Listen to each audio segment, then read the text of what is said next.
Desarticulan estructura criminal dedicada a la pornografía infantil que difundía a nivel internacional material de abuso sexual.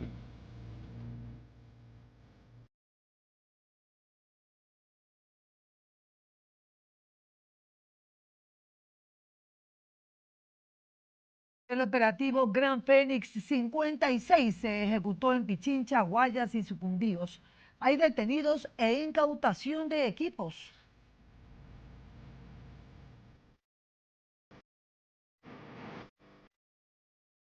Es un gran trabajo de la Policía Nacional en coordinación con otros países. Ya les contamos. Saludos, amigos. Así es, bienvenidos. Esto es Impacto Semanal.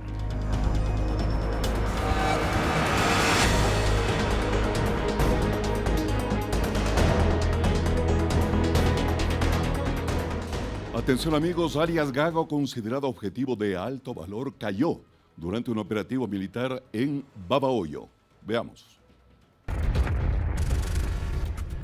Fuerzas Armadas capturaron a objetivo de alto valor.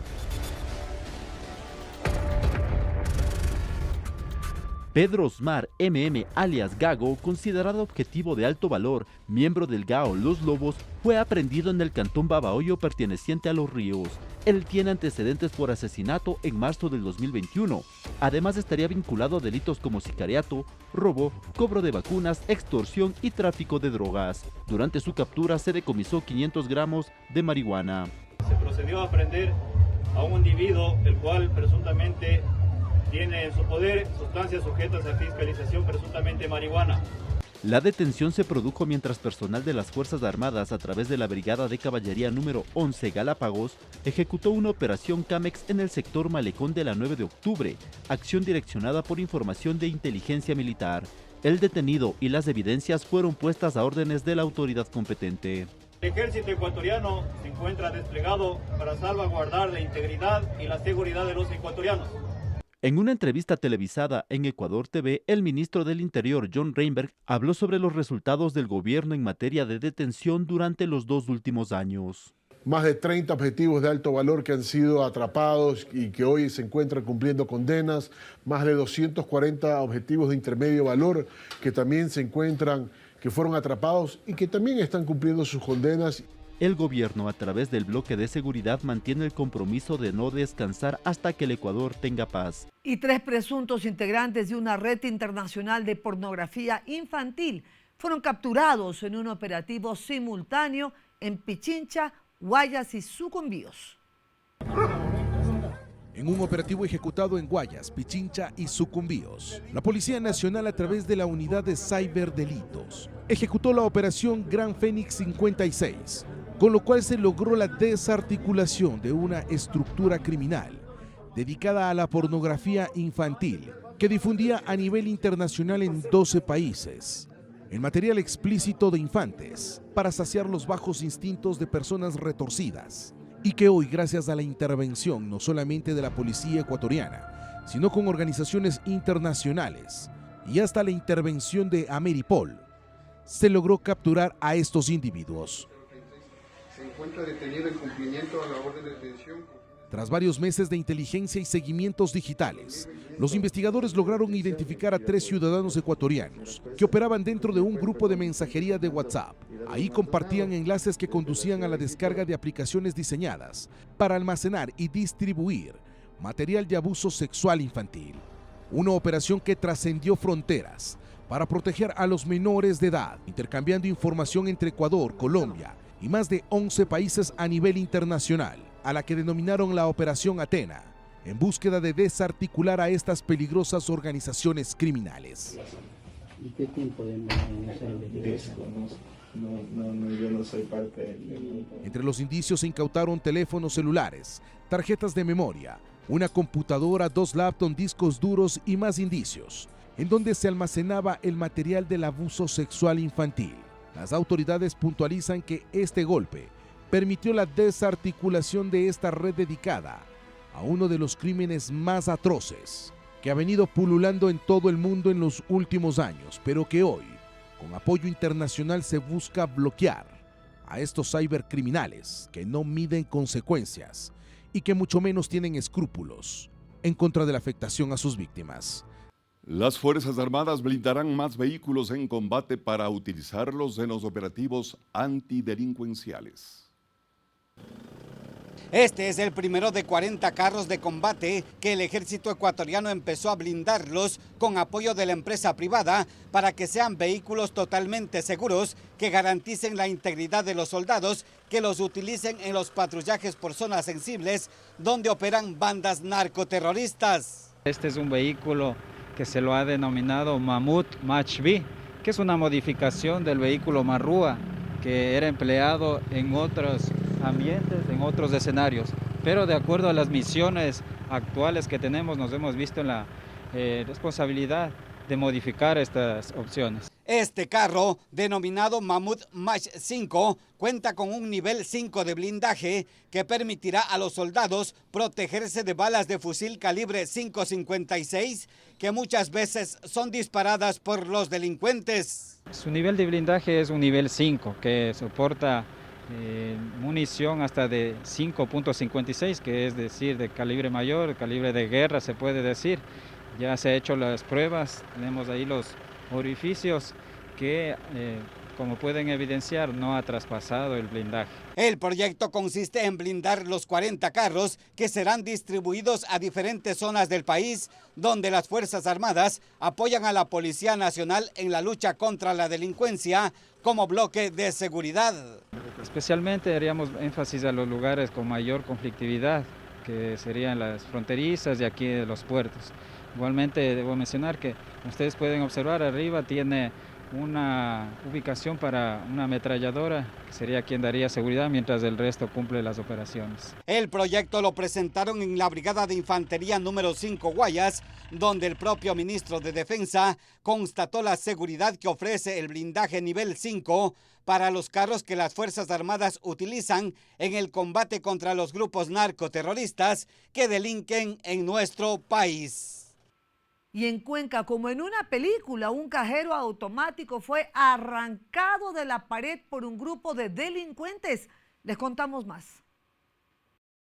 Un cajero automático ubicado dentro de un centro comercial del cantón Azuayo Gualaceo fue robado la madrugada de este martes. El hecho se dio con una extrema violencia, pues luego de someter al guardia, los antisociales amarraron el dispensador de dinero a una camioneta y lo arrancaron de la pared. El monto del perjuicio aún no ha sido cuantificado. Ingresan, ¿sí? Y se les abre la puerta, ingresan, le someten al señor guardia y se van jalando con la camioneta esta caja fuerte. En las investigaciones previas ya hay detalles que permiten avanzar en su resolución, como por ejemplo el número de personas que actuaron en este delito. Sería un aproximado de 7 personas, pero no obstante debemos de seguir viendo qué arroja la investigación. Nosotros tenemos un sinnúmero de cámaras, tanto públicas como privadas, que nos están aportando y eso permitirá determinar mayores elementos de convicción. No tenemos personas lesionadas, únicamente el señor guardia que había sido sometido, pero que en este momento está siendo abordado por los ejes investigativos y de igual manera con Fiscalía. En este sector ubicado muy cerca del centro de Gualaceo hay cámaras del ECU 911 que también captaron el momento del suceso. Se llevó un buen procedimiento con respecto a las cámaras que están con el inconveniente del cajero, del robo. Y como le digo, eso ya está dentro de la línea investigativa, lo cual no puedo dar más declaraciones con respecto a eso. Un amigo del taxista baleado en Quito relata cómo los delincuentes que fingieron ser pasajeros lo atacaron. Veamos.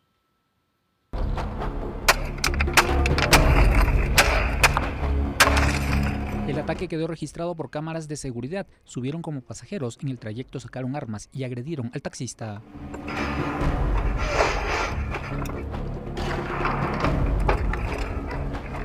Fabián muestra los casquillos y balas de goma que quedaron en el taxi de su amigo tras la agresión de los delincuentes, a los que no les tembló la mano para jalar el gatillo. La llamada me indica que le habían disparado y que le estaban intentando robar. Entonces yo me asusté y le estaba guiando para que se pueda acercar al centro de salud más cercano y que me mande la ubicación y comencé a dirigirme hacia allá.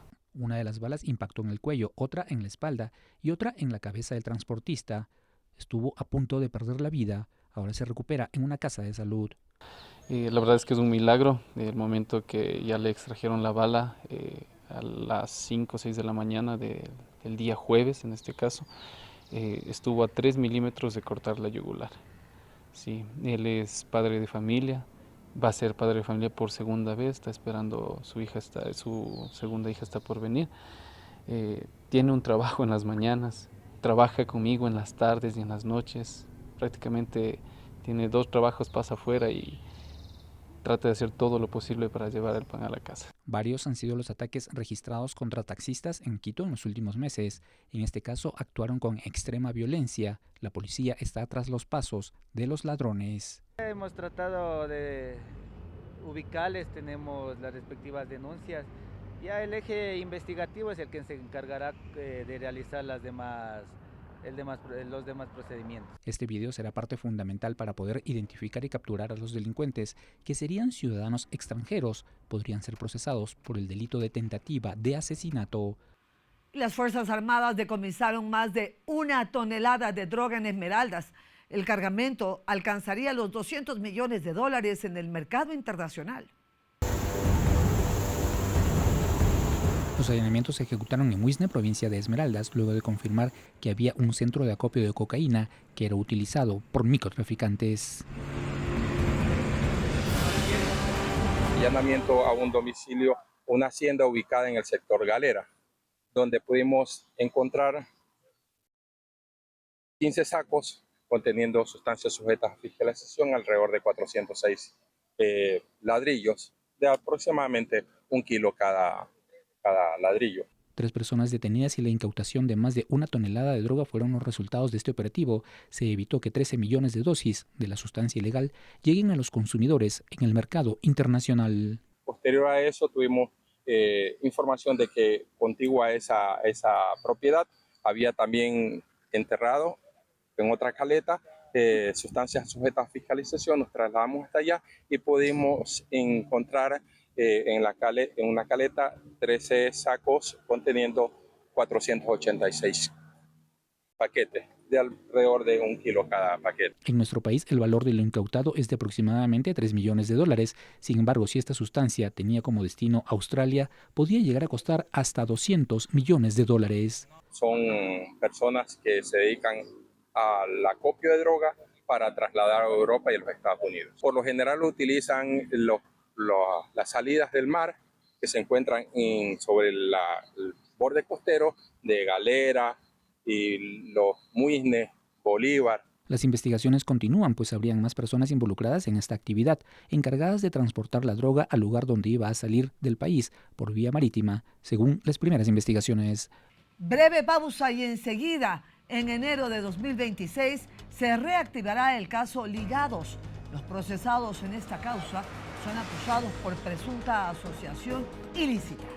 Bueno, y por las fiestas de la Carita de Dios, colectivos ciudadanos ofrecieron la serenata quiteña al presidente Daniel Noboa. Esto y más aquí en Impacto Semanal.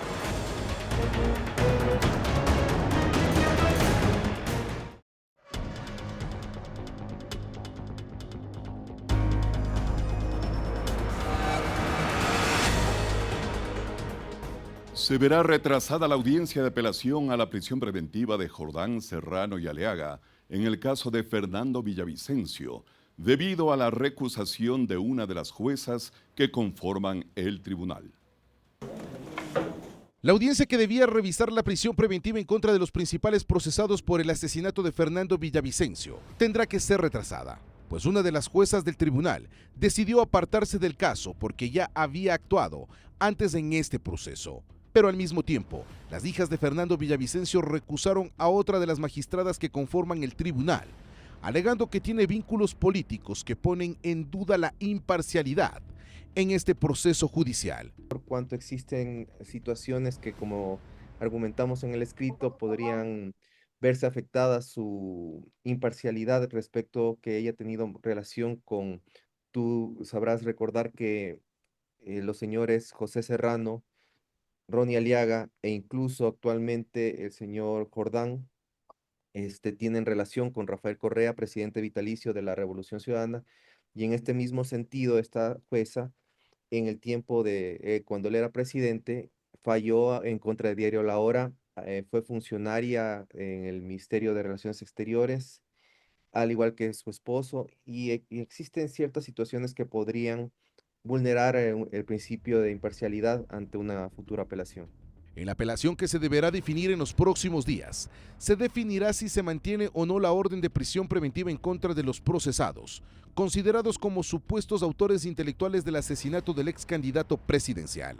Pero a criterio de los abogados de los procesados en esta causa, como el de Daniel Salcedo, considera que la prisión preventiva es importante. Para Daniel Salcedo es necesaria esta privación de libertad de los ciudadanos, tanto Javier Jordán cuanto José Serrano, toda vez que han sido ellos quienes han buscado generar un daño y quien por informes y por investigaciones que se están llevando a cabo han buscado atentar contra la integridad de mi patrocinado. En relación a este proceso judicial, el próximo 12 de diciembre se realizará la audiencia de vinculación de alias Pipo, alias del Lobo Menor y alias el Gordo Lucho, quienes serían cabecillas de la organización delictiva Los Lobos y que, según la teoría de Fiscalía, tendrían vinculación al asesinato del ex candidato presidencial. Y atención, el futuro de alias Pipo apunta hacia los Estados Unidos. Según el ministro del Interior, se revisan los trámites para su traslado. El futuro de Wilmer Chavarría, alias Pipo, máximo cabecilla de Los Lobos, podría ser los Estados Unidos. Las autoridades están trabajando de forma coordinada para que pueda ser trasladado hacia ese país, pues al estar acusado por delitos de terrorismo y otros transnacionales, los procesos judiciales en esa nación estarían ya en curso y solo a esperas de su comparecencia para ser procesado. Él está hoy detenido con fines de extradición. Estamos trabajando con los Estados Unidos para ver el destino que va a tener. Obviamente estoy impulsando para que él sea extraditado hacia los Estados Unidos. Sin embargo, si esto por algo no llega a darse, pues tenemos la cárcel del encuentro listo para recibirlo. Pero él ha cometido delitos que han afectado a los Estados Unidos. Y aparte de esto, pues él es considerado el líder de una estructura terrorista por los Estados Unidos. Así que en esa línea estamos trabajando. Esperemos en las próximas semanas tener ya algo más de información para saber qué destino va a tener. A alias Pipo también se le atribuyen más de 400 muertes, extorsiones, coches bomba y hasta asesinato de políticos, refiriéndonos puntualmente al magnicidio de Fernando Villavicencio, y que por lo cual se ha solicitado sea vinculado el próximo 12 de diciembre a este proceso judicial, junto con otros 2 cabecillas de su organización delictiva, alias del Lobo Menor y también alias del Gordo Lucho. El señor Pipo ha sido llamado, alias Pipo, ha sido nombrado dentro de varios testimonios dentro de esta causa, quien ya se ha determinado que tuvo un grado de participación, la autoría intelectual tras este magnicidio. Eso debería ser determinante para Fiscalía. Aparte, maneja las rutas del narcotráfico en los países de la región, no solamente el Ecuador, y es uno de los cabecillas o líderes también del cartel Nueva Generación de México. A ese nivel es este criminal que Policía Nacional logró su captura. En caso de que alias Pipo no sea trasladado hacia los Estados Unidos en un proceso de extradición, que estaría ya en curso, su destino sería la cárcel del encuentro en la provincia de Santa Elena. El ministro del Interior, John Reinberg, ha puntualizado que las acciones serán contundentes en contra de todos aquellos que quieran actuar al margen de la ley o asumir el liderato de las organizaciones delictivas que están siendo combatidas por parte del bloque de seguridad. En enero del año 2026 se reactivará el caso Ligados. Los procesados en esta causa, ex vocales del Consejo de Participación Ciudadana y el ex candidato presidencial Andrés Arauz, son acusados por presunta asociación ilícita. Para el próximo 28 de enero se fijó la audiencia evaluatoria y preparatoria de juicio en contra de Augusto Verduga y los otros procesados en este caso por presunta asociación ilícita, en el denominado caso Ligados. Hace 2 meses aproximadamente, Augusto Verduga, a través de sus redes sociales, salió a criticar la decisión de la jueza Daniela Camacho en disponer orden de prisión preventiva en su contra. Y que aparte no tiene justificación alguna. Un valor impuesto, según las palabras de esta jueza, atendiendo el principio de discrecionalidad. En el caso Ligados se investiga una presunta red que, mediante autoridades del Consejo de Participación Ciudadana y Control Social Aparentemente buscaban entrometerse en procesos de selección de autoridades de organismos de control, principalmente relacionados a miembros de la denominada Revolución Ciudadana. Entre los principales señalados está el ex consejero Augusto Verduga, junto a ellos Yadira Saltos, Eduardo Franco Lor y la actual consejera en funciones Nicole Bonifaz. Pero también se encuentran procesadas otras 2 personas, el ex candidato a la presidencia de la República Andrés Arauz y la expresidenta de la Asamblea Nacional, Esther Cuesta. RC5 es un cartel mafioso, entonces obviamente se desconfían los unos de los otros. Entonces estoy seguro que Augusto Verduga no debe ser el único que graba las conversaciones. En este proceso judicial el celular de Augusto Verduga ha sido clave, pues es ahí en donde se logró recopilar información de los diferentes chats, en donde se hablaba de estas acciones, que evidenciarían una estrategia llamada Liga Azul, para distribuir cargos públicos. La decisión de la asamblea de hoy, debemos coordinar lo de la super con Esther. A partir de la medianoche ella queda como presidenta de la asamblea, Esther Cuesta. ¿Esther? Ah, ok. Entonces hay que decirle a Esther que nos envíe el oficio que redactaste. Ok, bro, ya hablé con RGC. Va a apoyar con los puestos que le pedimos. Lo único es que el hombre está firme en que su periodo debe ser por 5 años y no por los 2 años y 5 meses que faltan. Andrés Arauz debería dar gracias a la vida de que está siendo llamado por asociación ilícita y no por usurpación de funciones y no por tráfico de influencias, porque eso es lo que se evidencia de los alias que él utilizaba en los chats. El proceso judicial en contra de la denominada Liga Azul se instalará el próximo 28 de enero a las 9:30 de la mañana en la Corte Nacional de Justicia, en un proceso investigativo que ha durado varios meses y que, según la teoría de la Fiscalía, habrían incurrido en el delito de delincuencia organizada. Y los conflictos entre militantes de la Revolución Ciudadana evidencian su situación actual. El movimiento, según disidentes, está fracturado. Hay crisis en el correísmo. El más reciente episodio que evidencia el desgrane que atraviesa la Revolución Ciudadana tuvo como protagonista su máximo líder, Rafael Correa. En su cuenta de X escribió: Marcela, no reflexiones nada, te insisto, eres demasiado importante y sabia para nosotros. Seguramente con Lourdes Tibán y tu merecido capital político ganarás la reelección. Eres una mujer muy valiosa, pero con nosotros no cuentes. Más vale 1 gramo de principios que toneladas de trabajo, un abrazo y el cariño de siempre. Así le respondió a la prefecta del Guayas, Marcela Guiñaga, quien en una entrevista televisiva había dicho que reflexionaría sobre su continuidad en el movimiento. Aguiñaga y Correa llevan meses sin hablar. Los ánimos se encendieron a finales de noviembre luego de que Aguiñaga sostuviera una reunión con Lourdes Tibán, prefecta de Cotopaxi, en el Palacio Municipal. Aunque el encuentro fue oficial y contó también con la presencia del alcalde de Guayaquil, Aquiles Álvarez, Correa lo rechazó y descartó apoyar la candidatura a la reelección de Aguiñaga. Después de salir con Lourdes Tibán bajo el argumento de que no hay banderas políticas para trabajar, que sí las hay, como también debe haber dignidad. Seré el primero en oponerme a la reelección de Marcela Guiñaga. Luisa tenía toda la razón. Jamás claudicaremos en principios, tuiteó. Aunque Aguiñaga continúa afiliada a la RC, mantiene un distanciamiento con la dirigencia, puntualmente con la aún presidenta del movimiento, Luisa González. A mediados de noviembre, González arremetió públicamente contra Guiñaga y Álvarez. Dijo que no deberían volver a ser candidatos. Esa vez quien le contestó fue Álvarez. Le recomiendo que se tranquilice porque a la interna de la RC,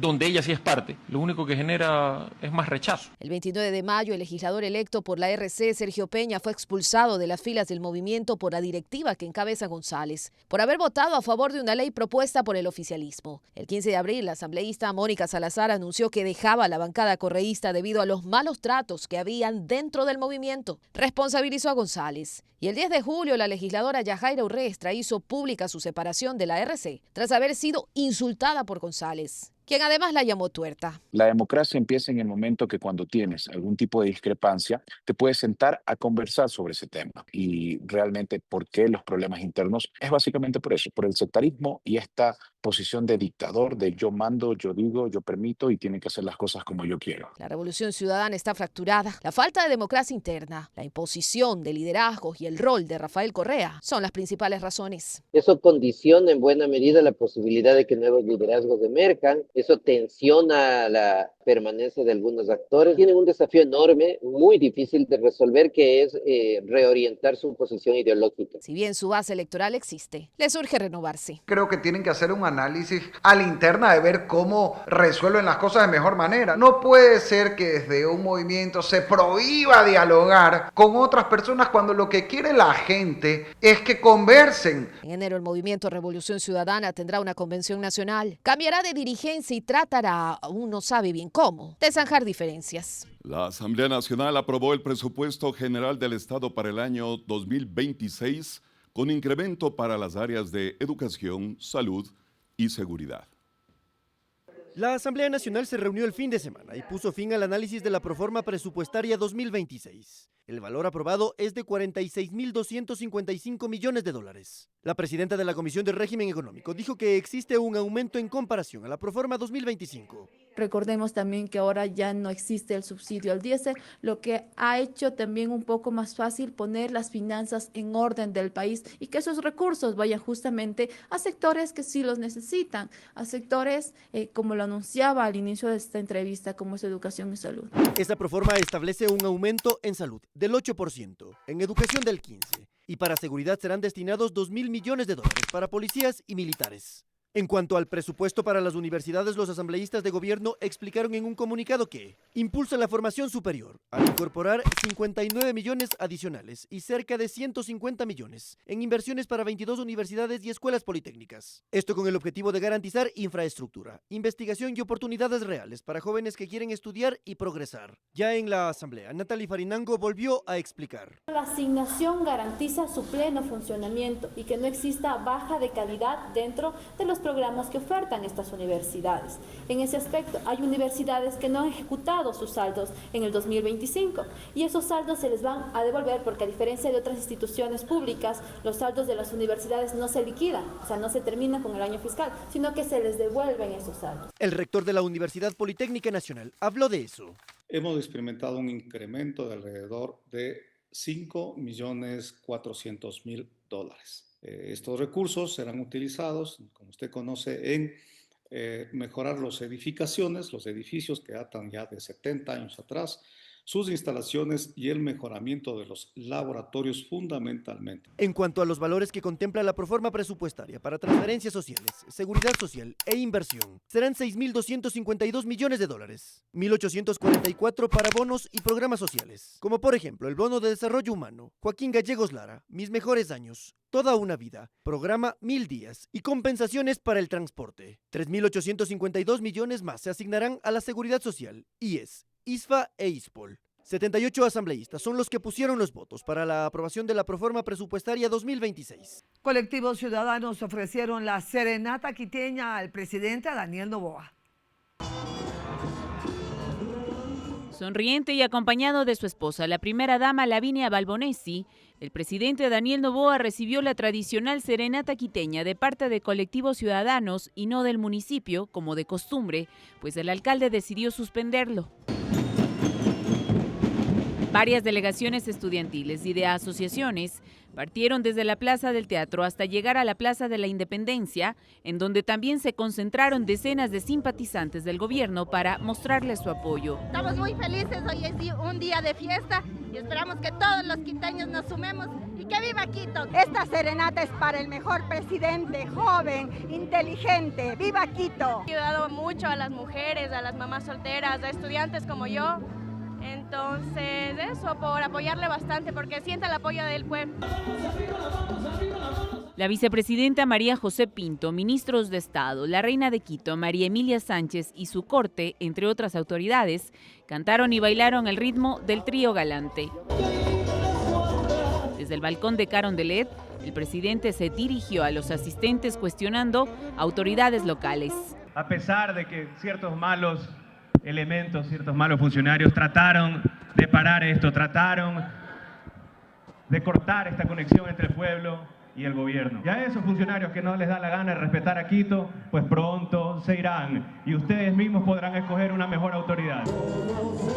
Desde aquí, anunció importantes obras para Quito en los próximos años. Le vamos a dar a Quito ese museo nacional que se merece. Cumpliremos nosotros en nuestra parte del metro, pero primero que cumple el alcalde que no cumple. Y la torre oncológica será una realidad, porque la salud de los quiteños es una prioridad para todos nosotros.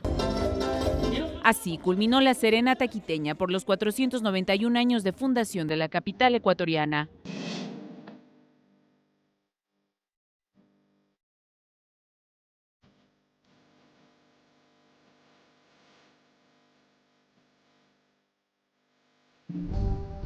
Este 6 de diciembre, Quito celebra 491 años de su historia, cultura e identidad. En pleno aniversario de fundación, la ciudad revive su memoria en plazas, calles y barrios tradicionales, recordando sus raíces y reafirmando el orgullo de ser quiteños. Entre las tradiciones más emblemáticas de estas festividades se encuentra la Serenata Quiteña. Es una iniciativa popular que comenzó con un gesto más bien sencillo, pero que se convirtió en un ícono cultural que une a toda una comunidad a través de la música y la emoción de sus pasillos y albazos. Con los años, la serenata adquirió un carácter institucional y protocolar. Pero esta vez fue cancelada por la alcaldía citando problemas en el CERCOP. Pero la ciudad no se detuvo. Colectivos populares organizaron su propia serenata al presidente, manteniendo viva la tradición, emoción y el espíritu capitalino. Este gesto nos recuerda que las tradiciones viven en la gente, en el cariño y en el amor por su ciudad. Celebrar la fundación de Quito no solo es recordar el pasado, sino valorar el presente y proyectar el futuro. En este marco, la serenata quiteña representa la unión entre la tradición y la evolución, entre lo popular y lo institucional, entre la cultura viva de los barrios y la solemnidad protocolar. Quito sigue latiendo con fuerza, porque es una ciudad histórica, festiva, diversa y sobre todo profundamente orgullosa de su identidad. Por esto y por mucho más, saludamos a nuestra querida capital con un ¡Viva Quito!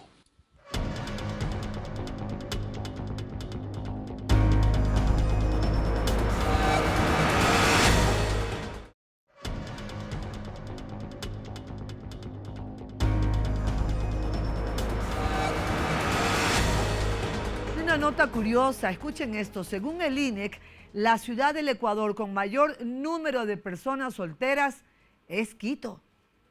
La soltería ha dejado de ser un simple estado civil en Ecuador y ahora se marca como una tendencia.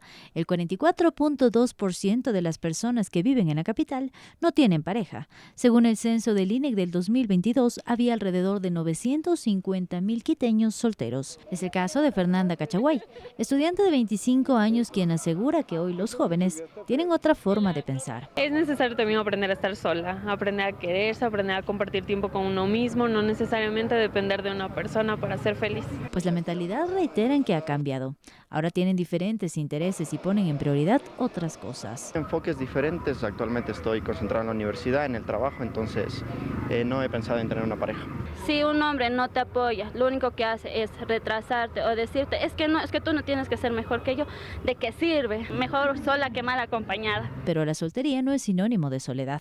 Gaby Rodríguez, quien administra un club de solteros desde hace 3 años, comenta cómo las personas llegan a este espacio. Muchos no tienen un compromiso justamente por el hecho de no querer tener este tipo de responsabilidad afectiva. Hay muchas personas que se sienten solas estando en pareja. Sin embargo, la soledad puede convertirse en nuestra mejor aliada cuando sabemos convertirla en nuestra amiga. Son diferentes actividades que se realizan, asegura Gabriela, y el objetivo más allá de encontrar una pareja es aprender a relacionarse y también empoderarse con su soltería. Trabajando primero en el amor propio, en el autoconocimiento y en disfrutar de tu soltería al máximo. Lo cierto es que esta es una opción creada por el dinamismo con el que ha cambiado la mentalidad y forma de pensar de los jóvenes. Pero si su caso es que quiere encontrar pareja, pues tenga Quito en su radar. En los 491 años de Quito, revisamos en la biblioteca del INEC cómo los censos han retratado a la capital, desde las almas de 1906 hasta los datos que muestran cómo vivíamos. El censo de población y vivienda que se realizará en todo el país. Antes de que existiera el Internet, las tabletas o los formularios digitales, así se anunciaba el censo en el Ecuador. Periódicamente el censo de su población. Nuestro país. En esta biblioteca están las huellas de cómo ha cambiado la ciudad de Quito. Aquí se guardan los censos y estadísticas de una ciudad que empezó siendo compacta y de antaño, hasta convertirse en la capital que hoy todos conocemos. Una de las curiosidades más fuertes aparece en el primer censo nacional en 1950, la famosa Pregunta 20, escrita con el lenguaje y los perjuicios de aquel tiempo. Decía así: si el censado tiene algún defecto físico, anótelo. Ciego, sordo, mudo, sordomudo, manco, cojo, paralítico, idiota. Había una pregunta sobre defectos físicos, algo que ahora es totalmente inapropiado, pues, para preguntar. Le preguntaban si era idiota. O sea, sí, era una de las preguntas que estaba incluida, si las personas eran mancas, si eran ciegas, si eran sordas. Claro que también se tenían las precauciones en aquella época de cómo lo preguntabas. Idiota, esa palabra hoy totalmente ofensiva, era en 1950 una categoría médica usada por varios países para describir discapacidad intelectual severa. Era otro contexto, era otra sociedad, era otro lenguaje, era 1950. Finalmente, en aquel primer censo, 1.772 personas, o almas, como se les decía en aquel entonces, se calificaron a nivel nacional con ese calificativo. Pichincha fue la provincia con más registros. 174 hombres y 118 mujeres se identificaron en la Pregunta 20. En Napo y Pastaza, nadie se calificó en esa opción. Las sorpresas no terminan ahí. En la encuesta de fecundidad de la década de 1960, las mujeres quiteñas declararon métodos anticonceptivos muy distintos a los actuales. Por ejemplo, la jalea como un método anticonceptivo que utilizaban en aquella época, el lavado. A la gente no se le contaba como personas, se le contaba como almas. La calle Guayaquil era la más poblada con más de 3.000 almitas. Hoy la ciudad supera los 2.600.000 habitantes. Creció más de 800% en 72 años. Y para tomar en cuenta, la policía ejecuta el plan Retorno Seguro para los migrantes que regresan al país a celebrar las fiestas navideñas con sus familiares. Volver a casa siempre va a ser el mejor regalo, aún más cuando inició diciembre, que es el mes escogido por miles de migrantes ecuatorianos para retornar al país a visitar a sus familias por las fiestas navideñas y de Año Nuevo. Es por eso que la Policía Nacional refuerza la operatividad en el aeropuerto de Guayaquil, vías de acceso, terminal terrestre, zonas comerciales y zonas residenciales, con el plan Retorno Seguro, garantizando que cada ciudadano llegue a su destino final con total seguridad, tranquilidad y acompañamiento policial. Estas acciones incluyen patrullajes preventivos, controles focalizados, equipos motorizados, unidades especializadas y puntos de asistencia ciudadana como el que podemos ahora observar en el aeropuerto. Aproximadamente solo en el aeropuerto de Guayaquil, para estas fechas, llegan 21 vuelos internacionales, es decir, un promedio de 3.500 pasajeros a diario. Es por eso que las autoridades hacen un llamado para que adquieran este servicio, que es totalmente gratuito. Y que desde este punto de control ellos pueden recibirlo, registrarse y ser acompañados. Como aeropuerto, pues podemos decirle que los eventos de seguridad con este servicio que ofrece la policía han sido cero durante ya 12 años que se viene haciendo este operativo. Va en beneficio de nuestros compatriotas y esperando porque su retorno al país sea de lo más placentero. Asimismo, los pasajeros agradecen que estén brindando este servicio para mayor seguridad. Qué mejor forma que la Policía Nacional del Ecuador nos esté brindando esa seguridad para nosotros estar más tranquilos, y eso es una labor muy bonita de agradecer y de aplaudir, por supuesto. Está muy bien eso, sí, está muy bien. A su vez, la policía recomienda que se mantenga discreción al movilizar equipajes y valores, utilizar solo taxis de confianza, informar a sus familiares la hora aproximada de su llegada y evitar compartir información de viajes con personas desconocidas.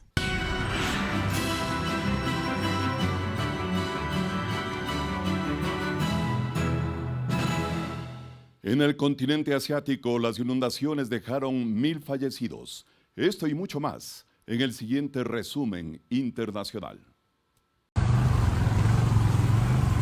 Una crisis humanitaria de proporciones alarmantes se ha desatado en el sudeste y sur de Asia, donde las lluvias torrenciales y las tormentas monzónicas han provocado inundaciones y deslizamientos de tierra catastróficos en Indonesia, Sri Lanka y Tailandia, resultando en un saldo combinado que supera trágicamente las 1.000 víctimas mortales. En Indonesia, especialmente en Sumatra, la situación es crítica. La combinación de inundaciones repentinas y masivos deslizamientos de tierra ha elevado el número de fallecidos a más de 500, con cientos de personas aún desaparecidas.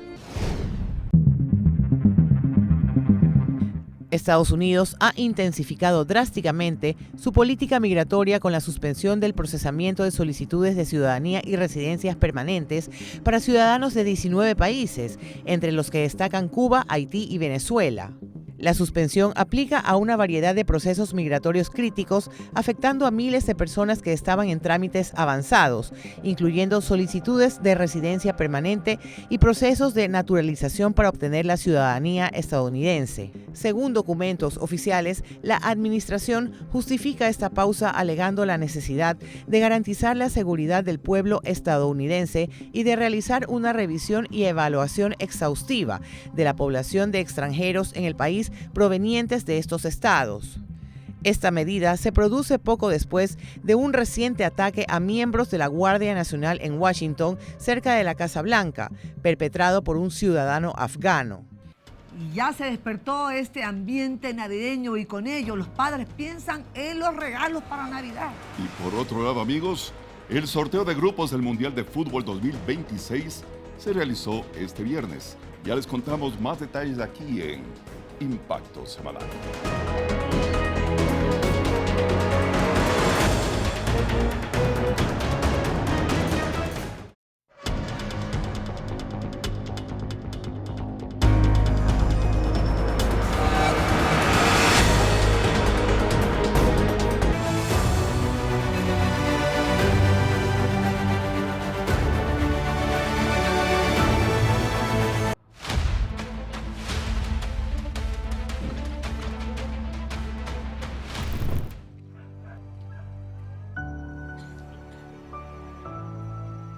Venga, mi niña, acompáñeme. Vamos a conocer la historia de Doña Rosa. Me encuentro en el cantón Naranjal.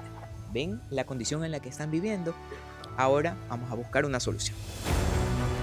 Descubrir dramas como el de Sofía nos dejan sin palabras. Vivir prácticamente a la intemperie. Son 3 mujeres solas en este jacal que alberga un sitio para descansar. Ha sido duro para vivir con la enfermedad de mi hija, la enfermedad de mi mamá. No puedo tenerla en esta condición, pero no me queda de otra, mi niña. ¿Y con el frío cómo hace? Ay, la abrigo bien, como quien de la niña la pongo más allá, la otra más acá. Es muy difícil, muy duro estar ahí al miedo que alguien se pueda meter. Andrea, de 15 años, es la menor. Esta padece una condición cardíaca que lamentablemente ya no puede ser tratada. Con el día a día, porque para los doctores ella no tiene vida. Es un milagro que solo Dios lo puede obtener, porque no se puede más, ya no pueden más, ya últimamente ya me la descartaron del Roberto Gilbert y del Francisco Icaza. A mí me da miedo, mi niña, de todas estas cosas que yo estoy viviendo. Yo sé que hay casos más difíciles, viven cubiertitas, en cambio yo aquí, yo hago con mi hija más grande, yo le digo, mi hija, yo me acuesto de tal hora a tal hora y de ahí te duermes tú. Hacen como turno. Eso así.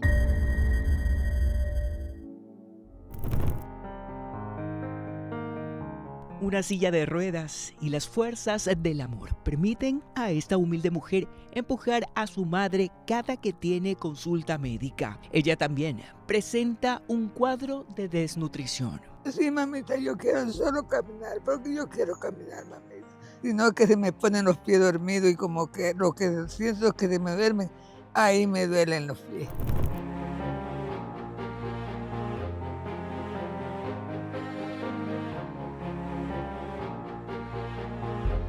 Pidiéndole primeramente a Dios y hacia toda la gente que me ayude, que vea que, como quien dice, somos puras mujeres que vivimos aquí. Mi niña tiene una enfermedad demasiado grave, mi mamá también, que me ayude a cubrir este techito. Una vivienda segura, en donde puedan continuar viviendo dignamente, es lo que pedimos en esta historia. Si usted quiere hacerse presente, hágalo a la cuenta de ahorros del Banco del Pichincha, número 2206 91 3403. Y en esta época navideña, cuando de regalos se trata, muchos padres prefieren regalar juguetes más tradicionales que los tecnológicos. Veamos las opciones. Las muñecas continúan siendo los juguetes más solicitados. La bisnieta. ¿Para su bisnieta? Sí, sí. ¿Qué le quiere comprar a su bisnieta? Bueno, ahí estamos mirando porque a ella le gustan mucho las Barbie, le gusta mucho peinarse, maquillarse. Y va a cumplir 2 años. ¿Usted prefiere esos juguetes tradicionales, no? Las muñequitas, por ejemplo. Correcto, sí, sí, lo mejor. Bueno, este año lo que ella desea, ¿qué quieres, María Paz, para Navidad? Bueno, realmente ella ahorita está con los temas de las Barbies, las princesas y todo ese tipo de juguetitos para ella. El comercio guayaquileño ofrece desde carritos y bicicletas hasta juguetes a pilas como helicópteros. Pero, por ejemplo, acabo de mostrarles el Monopolio y la espada de la Keipo, que nadie lo tiene. Entonces hemos tratado de traer ciertos modelos de juguetitos que no dañen la mente, porque los padres dicen, por ejemplo, pistolas, ya no quieren dar pistola, ¿no? Entonces tenemos como 3.000 modelos de juguetes muy lindos, cada uno más bonito que otro, y lo más importante es que es de menos de $1 que tenemos, como siempre. Hablaban justamente de las volquetitas, los carros, les gustan los carros constructores, muñecas, chichobelo, muñecas y diferentes muñecas con diferentes vestidos, hay estuches, muñecas solitas, con cara de cauchito, o sea, hay de todo, vas a encontrar aquí, la verdad que es un mes maravilloso que hay que aprovechar, a lo menos la reactivación justamente del comercio para esta fecha que es muy importante a nivel nacional. Diversión garantizada, con juguetes para todas las edades y gustos. Les comentamos, amigos, que en Guayaquil los taxistas que trabajan en plataformas de celular están en alerta por los intentos de robo. Veamos. El video que observan ha generado reacciones en todo el país por la forma en cómo atacaron al taxista que estaba muy cerca del sector Los Arupos, en Quito. Octavio Quintero, especialista en armas, se refirió a lo que pudo haber ocurrido en ese momento. O sea, tomar en cuenta la distancia, con los fogonazos, bueno, el cañón estando ahí, porque eso ya fue tiros a quemarropa, sin piedad, lo cual es deleznable, pudo tranquilamente haber perdido la vida, probablemente. Los taxistas en el centro de Guayaquil, cuando observan estas imágenes, recuerdan sus medidas de seguridad. Lo que más se pone la atención ahí es con la persona, ¿no? Al ver la plataforma digital, tenemos que ver el registro de todas las personas que están contratando el taxi. Jennifer Martínez trabaja en una plataforma digital propia de taxistas y ella dio estas recomendaciones. Lo que hacemos es, primero que todo, trabajar en su mayoría con clientes referenciables. Nosotros pedimos la cédula siempre a todas las pasajeras que se vayan a subir, sea que vaya sola o sea que vaya con otros pasajeros. Martínez hoy piensa en seguir fortaleciendo la seguridad para sus usuarios y también para sus conductoras. Es contratar una empresa de seguridad que monitoree los carros.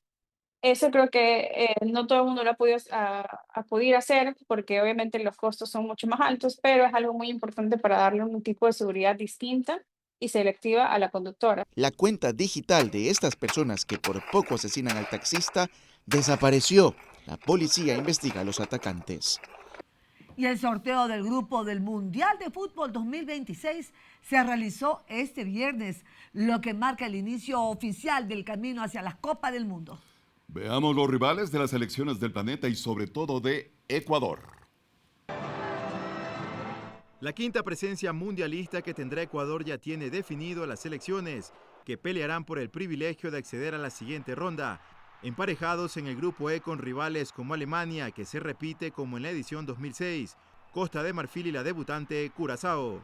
Confiar en lo que tenemos un grupo muy unido, muy convencido, que está funcionando muy bien y bueno, es una linda oportunidad para hacer historia. Acepto lo que toca y me gustan los retos, me gustan los desafíos y considero que es una linda, como te digo, una linda oportunidad para jugar con una selección que tiene 4 campeonatos mundiales. Entonces eso es algo extraordinario, ¿no? Grupo que tendrá sus exigencias como los teutones y africanos.